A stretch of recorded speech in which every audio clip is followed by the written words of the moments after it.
dans un village reculé bordé par les grands baobabs, dont les branches noueuses semblaient toucher le ciel comme des prières pétrifiées et caressées par le vent chaud du Sahel. Un vent qui sentait l'argile séchée et l'herbe brûlée, vivait une jeune fille nommée Hawa. Elle avait des yeux profonds comme la nuit sans lune, des yeux où les anciens disaient qu'on pouvait voir à la fois la tristesse d'une rivière asséchée et l'espoir d'une première pluie. Son cœur, disait-on dans le village quand on chuchotait autour des feux, était aussi pur que l'eau des puits anciens, celle qui vient de si loin qu'elle a traversé les souvenirs des ancêtres. Dès toute petite, la vie ne lui avait pas fait de cadeaux. Elle était née au milieu d'une grande sécheresse, l'année où les greniers s'étaient vidés plus vite que les cœurs ne s'étaient serrés. Les sages s'étaient regardés en silence, voyant dans sa naissance un signe. Peut-être qu'elle viendrait apporter l'eau, peut-être qu'elle serait la pluie après la soif. Mais les signes ne protègent pas des chagrins du monde. La perte et la nouvelle épouse. Sa mère mourut lorsqu'Hawa n'avait que 5 ans. Elle succomba à une fièvre que les griots appelèrent la maladie des nuits chaudes. En réalité, un paludisme foudroyant qui la terrassa en 3 lunes, emportant avec elle ses chants, ses rires et l'odeur du beurre de karité qu'elle étalait chaque soir sur les mains d'Hawa. La petite fille se souvenait encore du dernier baiser sur son front, une marque brûlante, comme un sceau invisible. Son père, un homme grand au regard doux mais fatigué, s'appelait Mamadou. Il était cultivateur de mil et de sorgho, mais surtout, il était veuf. La solitude le rongeait plus vite que la rouille ne dévore un vieux couteau. Il passait des soirées entières assis devant la porte de sa case, à regarder l'horizon sans rien dire, fumant une pipe éteinte. Alors, une femme du village voisin, connue pour sa langue bien pendue et ses promesses sucrées, il accepta sans trop réfléchir. Au début, tout semblait normal. Fatou souriait beaucoup, trop peut-être. Elle parlait doucement, mais ses yeux, eux, ne riaient jamais. Elle promit à Mamadou qu'elle s'occuperait d'Hawa comme de sa propre fille. Elle alla même jusqu'à lui tresser les cheveux devant tout le village, sous le tamarinier central. Les vieilles hochèrent la tête, satisfaites. Mais les promesses, dans ce pays, ne résistent pas toujours à la vérité du cœur. Le masque tombe. Avec le temps, Fatou changea. Le masque tomba un matin où Hawa avait renversé un peu de lait caillé. À peine quelques gouttes. Fatou la gifla si fort et parfois même travaillait dans les champs de coton, le soleil tapant droit sur sa nuque. Pendant ce temps, Hadja dormait encore, paisiblement, parfois jusqu'à ce que le soleil soit haut dans le ciel. Et lorsqu'Hawa osait ralentir, juste un instant, juste le temps de respirer, la voix de Fatou résonnait comme un tonnerre dans une grotte. « Ah bah, on dirait une grenouille qui nage à contre-courant. Tu ne seras jamais rien dans ta vie, jamais. Tu finiras comme ta mère, 6 pieds sous terre avant l'âge d'avoir des enfants. » Le père, Mamadou, voyait tout. Il voyait Hawa rentrer le soir avec des coupures aux pieds et des cernes sous les yeux. Il voyait les regards assassins de Fatou. Il voyait le traitement différent entre les 2 filles. Mais il ne disait rien. La peur, ou peut-être la fatigue d'avoir déjà perdu une femme, ou la honte silencieuse de ne pas être l'homme qu'il aurait dû être, l'avait rendu muet. Il baissait la tête et retournait ses dentelles de mil. Une force invisible. Les années passaient. Hawa grandissait dans la souffrance, mais aussi dans une chose étrange, une force invisible. Elle ne répondait jamais aux humiliations. Elle ne haïssait pas. Elle observait, elle apprenait. Elle apprenait à reconnaître les vents, à lire le ciel, à soigner les plaies avec des feuilles de Nîmes, à réconcilier les enfants qui se battaient pour une toupie. Elle gardait en elle quelque chose que personne ne pouvait lui prendre, la dignité. C'était comme un petit feu qu'elle alimentait chaque soir en secret, en regardant les étoiles. Le griot du village, un vieux nommé Damba, l'avait remarqué. Un jour, alors qu'elle ramassait du bois, il lui avait dit « Hawa, certaines personnes portent la lumière sans le savoir. Toi, tu la portes. Mais attention, ceux qui vivent dans l'obscurité n'aiment pas qu'on allume une torche trop près d'eux. » Elle n'avait pas tout compris, mais elle avait rangé ces mots dans un coin de sa mémoire, comme une amulette. La tâche impossible. Un jour, alors que la saison sèche battait son plein, l'harmattan soufflait, desséchant les lèvres et réduisant les mares à des flaques de boue craquelée. Fatou donna à Hawa une tâche presque impossible. Elle l'appela d'une voix sucrée, un mauvais signe. « Ma fille, dit-elle en souriant trop largement, j'ai besoin que tu ailles chercher de l'eau au vieux puits de la forêt, celui que tout le monde évite. La grande calebasse. Remplis-la à ras-bord, et ne reviens pas avant qu'elle ne déborde. » Hadja ricana en silence, caché derrière le mur de Banco. Ce puits, tout le village le connaissait. Il était dit habité par des esprits anciens, des djinns des racines, disaient les anciens. Des êtres faits de vent et de colère, qui n'aimaient pas les vivants. Un berger y avait disparu 20 ans plus tôt. Une femme y avait entendu une voix appeler son nom la nuit, et depuis, elle ne parlait plus qu'en chuchotant. Personne n'y allait seul. Mais Hawa ne discuta pas. Elle ne pleura pas non plus, comme elle l'aurait fait autrefois. Elle prit la grande calebasse, si large que ses 2 bras pouvaient à peine l'entourer, la cala sur sa tête et se mit en route. Le chemin du puits. Le soleil brûlait sa peau. Il tapait si fort que l'air vibrait au-dessus de la terre, comme au-dessus d'un four. Le vent soulevait la poussière rouge, fine comme du sable battu, qui se collait à ses jambes et à ses bras. Ses pieds nus frappaient le sol brûlant, et à chaque pas, elle sentait la chaleur monter jusqu'à ses chevilles. Elle traversa le champ de mil qui n'avait pas encore donné, passa près du fromager sacré où les chasseurs déposaient des offrandes, puis entra dans la forêt. Là, l'ombre était soudain différente, non pas fraîche, mais pesante. Les arbres semblaient plus grands, plus vieux. Il n'y avait aucun chant d'oiseaux, aucun bruissement d'insectes. Seul son propre souffle, acha-cha-cha, et le frottement du couvercle de la calebasse. Elle marcha longtemps. Au bout d'1 heure, peut-être plus, elle arriva. Le puits était là, cerclé de pierres grises moussues, entouré de buissons épineux qui semblaient avoir poussé pour le défendre. L'air sentait le soufre humide et l'argile ancienne. Hawa posa la calebasse à ses pieds. Mais elle ne puisa pas tout de suite. Elle sentit un silence étrange. Un silence lourd, épais comme du miel. Comme si la forêt elle-même retenait son souffle, tendu comme un arc. Son cœur battait plus vite. La peur, une petite voix, lui soufflait de partir. Mais ses jambes ne bougeaient pas. Alors elle vit, assise près du puits, sur une pierre noircie par les âges, une vieille femme la regardait. La rencontre. Elle était très vieille, plus vieille que la doyenne du village, plus vieille que les baobabs peut-être. Courbée, ridée comme une écorce de karité. Ses mains étaient des racines. Ses yeux brillaient d'une lumière étrange, une lueur ambrée comme celle des braises sous la cendre. Pourtant, lorsqu'elle sourit, ses dents étaient blanches et parfaites. Trop parfaites. Pourquoi une si jeune fille vient-elle ici seule ? Demanda la vieille.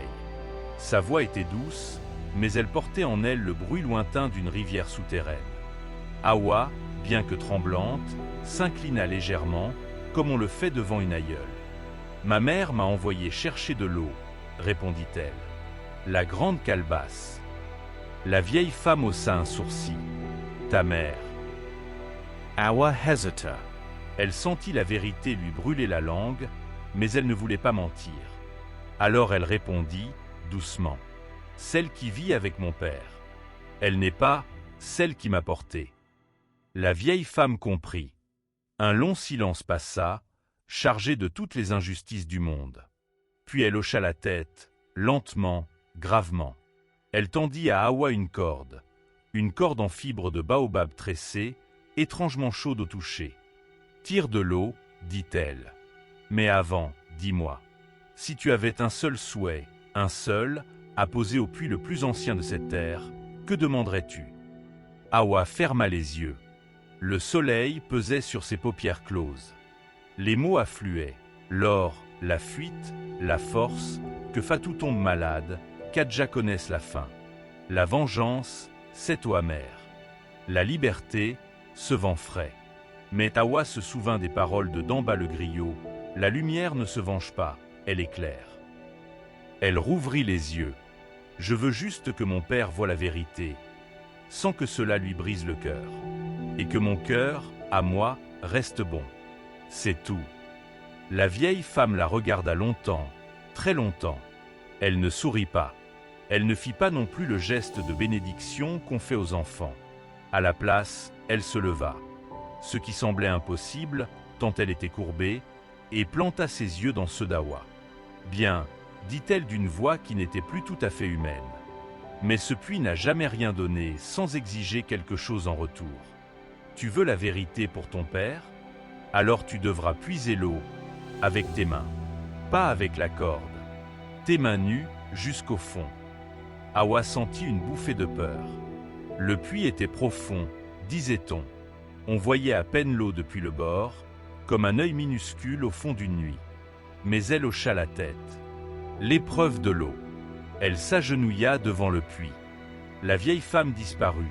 Non, elle ne disparut pas. Elle devint une ombre parmi les arbres, un frémissement dans l'air chaud.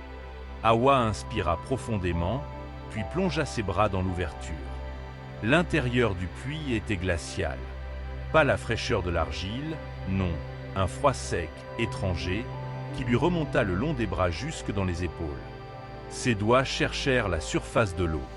Rien. Encore plus bas. Ses omoplates touchèrent les bords rugueux. Rien.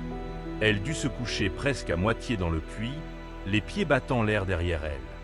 Soudain, ses doigts rencontrèrent l'eau. Mais ce n'était pas une eau ordinaire. Elle était épaisse, visqueuse, presque vivante. Et en la touchant, Awa vit des choses.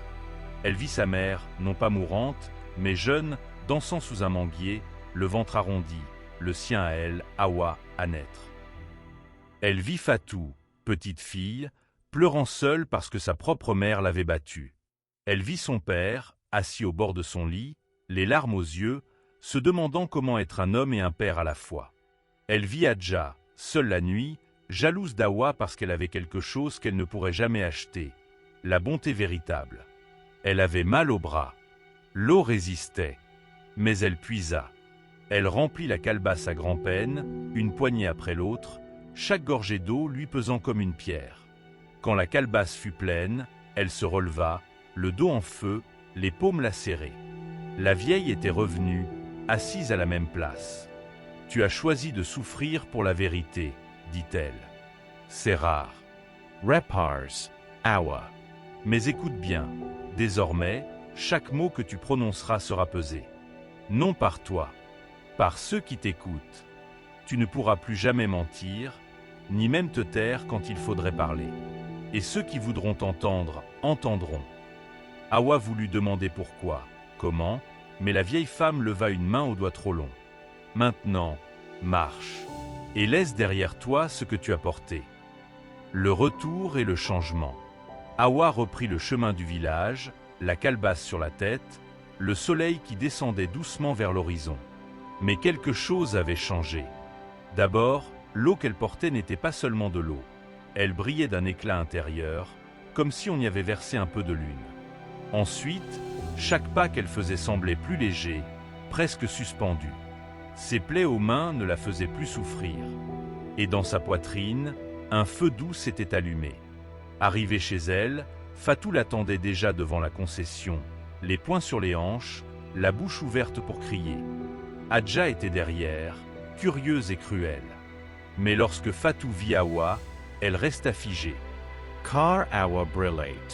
Pas comme un bijou, les bijoux brillent froid, mais comme une personne en paix, comme une flamme de lampe à huile dans une pièce obscure. Ses yeux n'avaient plus la fatigue de toujours. Ils étaient profonds, mais paisibles. « Qu'est-ce que, bafouilla Fatou, tu as mis des heures. Cette eau est sûrement sale. » Awa posa la calebasse à terre, doucement. L'eau ne bougea pas. Elle leva les yeux vers sa marâtre et dit, simplement, « Mère, l'eau est pure. Je l'ai puisée de mes mains. Et j'ai vu, en la puisant, que vous portez en vous une souffrance que vous n'avez jamais pleurée. Je ne vous en veux pas. » Fatou recula d'un pas. Son visage devint gris. Personne ne lui avait jamais parlé ainsi. Pas avec accusation, avec clarté. Comme si une échelle de lumière descendait entre elle et Awa. Les voisins, attirés par le silence inhabituel, s'étaient approchés. Ils virent la calebasse qui brillait. Ils virent Awa, debout, calme. Ils se turent. La renommée d'Awa. Chose étrange. À partir de ce jour, chaque fois qu'Awa parlait, ses mots semblaient toucher le cœur des gens. Les querelles de ménage s'apaisaient quand elle intervenait. Les enfants capricieux obéissaient à sa voix douce. Les vieux, si méfiants d'ordinaire, venaient s'asseoir près d'elle pour l'écouter conter des histoires. Elle ne disait rien de magique. Elle disait « Pourquoi cries-tu contre ta sœur ? Elle n'est pas ton ennemi, elle est ton miroir. » Ou bien « Celui qui frappe le premier a déjà perdu, car il a oublié qu'on peut vaincre autrement. » Peu à peu, les voisins commencèrent à l'appeler Awa la Claire. Les anciens du conseil du village remarquèrent sa sagesse. Même d'en bas le griot hochait la tête en murmurant « Je l'avais dit, je l'avais dit ». Mamadou, le père, commença à voir ce qu'il refusait de voir depuis des années. Il la regarda préparer la bouillie du matin, aider une vieille voisine à tordre son pagne, consoler Adja elle-même quand celle-ci pleurait pour un rien. Et il se demanda « Que ai-je fait ? Comment ai-je pu ne pas voir ?» La honte monta en lui, d'abord comme une fièvre, puis comme un fleuve. La réunion du village. Un soir, lors d'une grande réunion sous le fromager sacré, un conflit éclata entre plusieurs familles de la vallée. Deux clans se disputaient la terre du puits commun, celle qu'on utilisait pour les cultures de saison sèche. Les hommes criaient. L'un brandissait une machette. Les femmes tiraient les enfants par la main, terrifiées. Personne ne trouvait de solution. Les anciens se renvoyaient la parole sans rien conclure. Les menaces fusèrent. Alors quelqu'un dit « Ce fut une petite fille, une enfant de 8 ans, parce que les enfants voient parfois plus clair que les adultes. Pourquoi on ne demande pas à Awa ? Elle sait parler. » Un silence tomba. Fatou, qui était dans l'assemblée, tenta de s'y opposer. « Awa n'a rien à faire ici, elle n'est qu'une servante. Ce sont des affaires d'hommes et d'hommes libres. » Mais sa voix tremblait. Trop tard. Les anciens échangèrent des regards, puis le chef du village, un vieil homme nommé Suleiman, dit « Faisons parler Awa. » Awa Esavanka. Elle n'était pas habillée richement.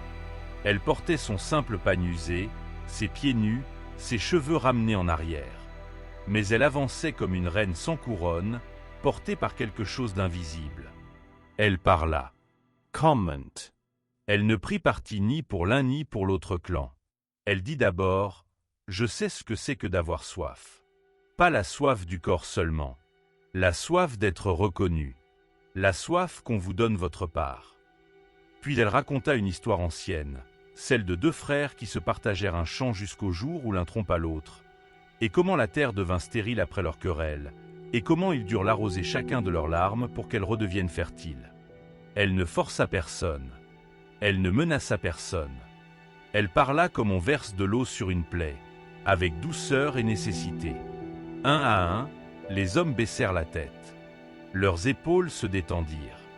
Et le plus âgé des deux chefs s'avança vers l'autre, tendit la main, et dit « Je n'avais pas oublié que ta mère m'a sauvé la vie quand on était jeune. J'avais juste oublié de me souvenir. » Le conflit se résolut cette nuit-là, sans violence, sans sang.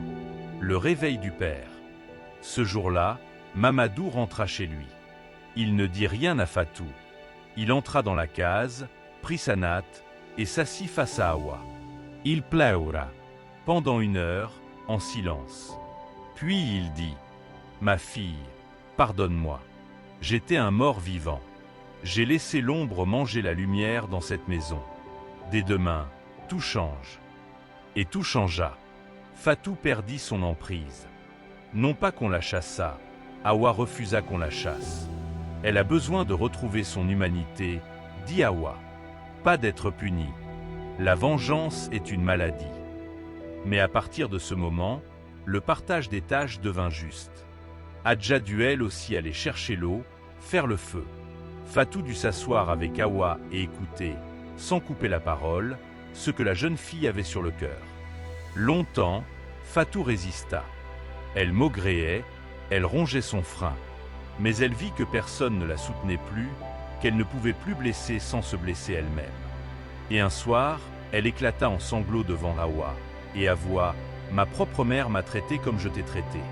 Je n'avais jamais appris autrement. Hawa lui prit la main. Alors apprenons ensemble, dit-elle. Il n'est jamais trop tard pour défaire ce qu'on a mal appris. L'épilogue. Les années passèrent. Hawa devint une femme respectée dans tout le village, consultée dans les conflits, écoutée par les jeunes, aimée des anciens. Elle ne chercha jamais le pouvoir. Il vint à elle, comme la pluie vient à la terre assoiffée. Elle se maria à un jeune forgeron, un homme doux au regard clair, et eut 3 enfants à qui elle enseigna, avant toute chose, la force de la douceur et le courage de la vérité. Son père vécut assez longtemps pour voir ses petits-enfants courir autour du manguier. Avant de mourir, il dit à Hawa, « Tu as été mon enfant, mais tu as aussi été mon père, car tu m'as appris ce qu'être un homme signifie. » Fatou devint une vieille femme calme, presque aimable. Elle ne chercha jamais les excuses, mais elle chercha la paix. Et les voisins dirent, « Même elle a changé. » C'est le miracle d'Hawa. Et longtemps après, chaque fois qu'un enfant du village pleurait d'avoir été traité injustement, les mères racontaient cette histoire. Et elles finissaient toujours par dire, comme les anciens l'avaient enseigné, « Faites attention à la manière dont vous traitez les gens faibles, car vous ne savez pas quelle lumière ils portent en eux. Parfois, les plus épuisés par la vie sont ceux qui, un jour, éclaireront la nuit pour tout le monde. » Hawa ne chercha jamais à être une légende, mais elle en devint une. Non pas parce qu'elle avait souffert, non, mais parce qu'elle avait choisi, 1000 fois, là où la vengeance aurait été plus facile, de rester bonne. Et c'est ainsi, dans ce petit village bordé de baobabs, que la douceur changea le cours des choses, bien plus que la force. Fin.